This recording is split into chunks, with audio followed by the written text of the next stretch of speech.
everyone, and good evening. Did you enjoy reading Exodus chapter 7 through 9 for tonight's devotional? I hope so. You know, it's kind of a scary reading in that we really see the power of God on display as demonstrated in each one of the plagues.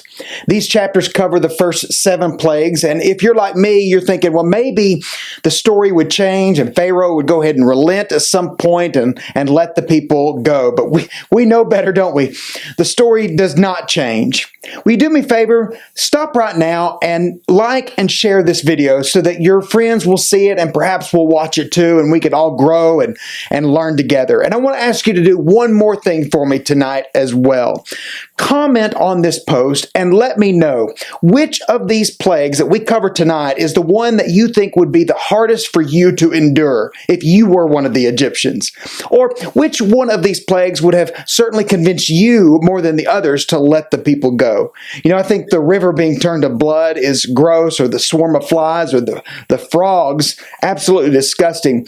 But which one is the grossest to you? So those are 3 questions I've got for you. Go ahead and comment and let us know what you think.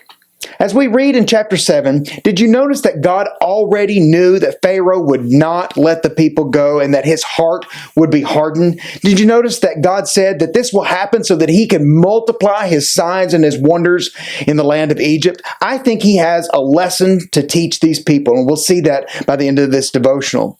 Did you notice that God knew that Pharaoh was going to ask Aaron and Moses for a miracle to prove their power?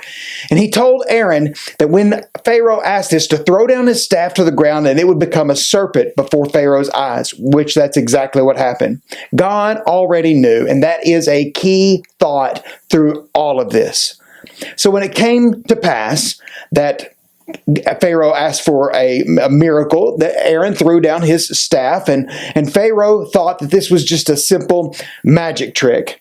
And he said his other magicians and sorcerers could do the exact same thing. In fact, Pharaoh called his magicians in and they performed the same magic trick, but it's not really the same thing. Aaron's snake staff, however, swallowed up all of the magicians and sorcerers' snakes.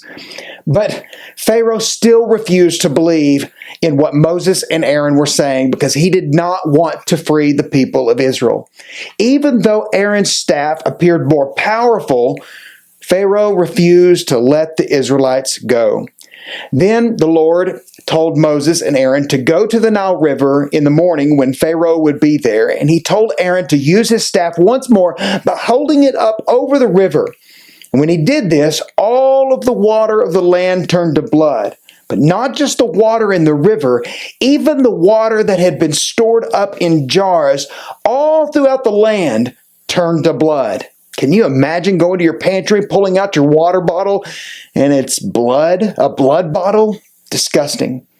They did this in front of Pharaoh and his servants, and as a result, all the fish died. And the Egyptians tried to dig around the river to try to find some water, but to no avail. And this lasted for 7 days. Chapter 8 records 3 more plagues for us. The first judgment mentioned in Exodus chapter 8 is the infestation of frogs everywhere throughout all of Egypt.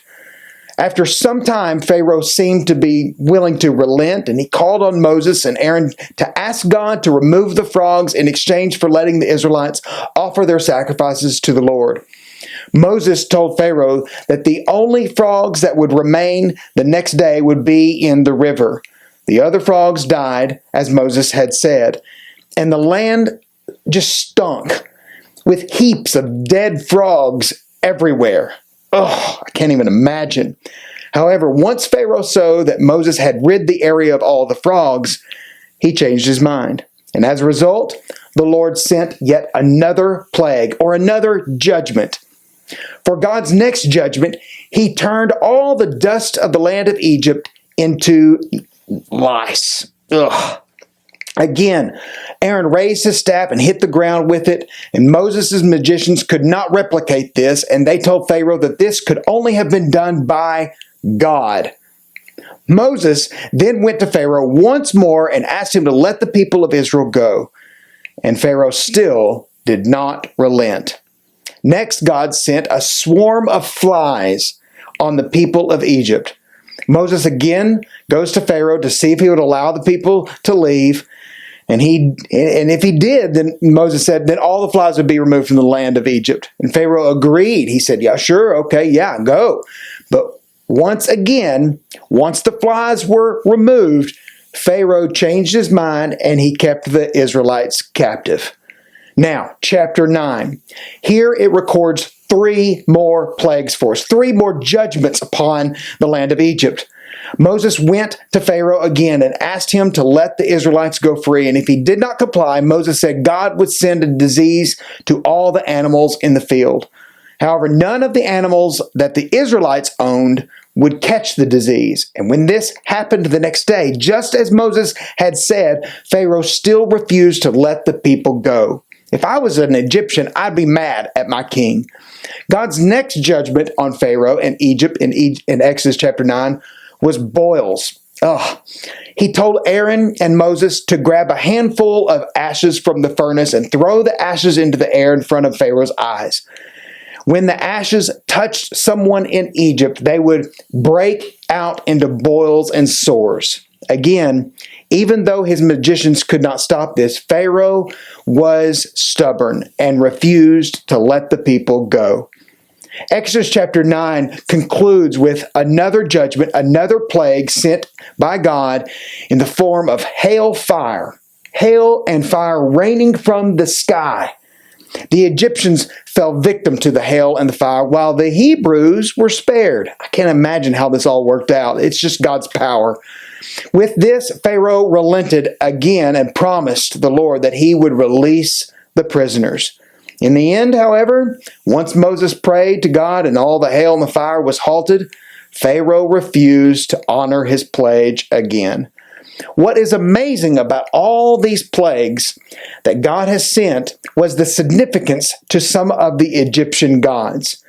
We'll see more plagues in the next few chapters, but here we just want to be reminded again that God was showing the Israelites and he was showing the Egyptians how powerful he was. He showed the Israelites that he was the God of their fathers and that he was alive and he was worthy of their worship. And he was showing the Egyptians that their gods were nothing. God was showing everyone that he was the one and only true God. That is a great lesson for us even today. Remember, there is only one God and he is in control of all things. Tomorrow, read Exodus chapter 10, as it will contain a few more plagues, and then read chapter 11 and 12, where we will see the final plague and then the establishment of the Passover. I love you, and good night.